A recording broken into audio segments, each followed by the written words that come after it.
Мен Бақытжан Нұрай, 9 А сынып оқушысы.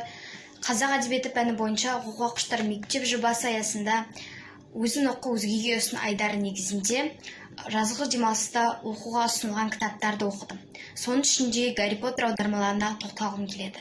Британдық жазушы Джоан Роулингтің Гарри Поттер аудармалары өзінің шытырман оқиғаларымен қызықтырады. Кітап 7 бөлімнен тұрады. Кітапта бірнеше тақырыптар қамтылған. Олар зұлымдық, достық, махаббат, қиял ғажайып, құпия, магия сынды тақырыптар қамтылған. Және де кітап өз кезегінде бізді адамгершілікке, әділдікке, мейірімділікке үйретеді. Ал кейіпкерлер бейнесі арқылы біз өзімізге көптеген құндылықтарды алуға болады.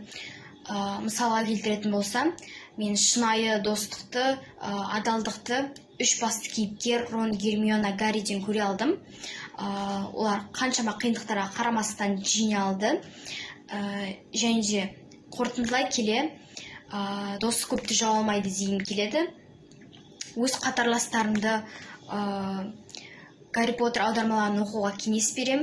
Оқысақ шамнан шырақ жағыларына сенімдімін.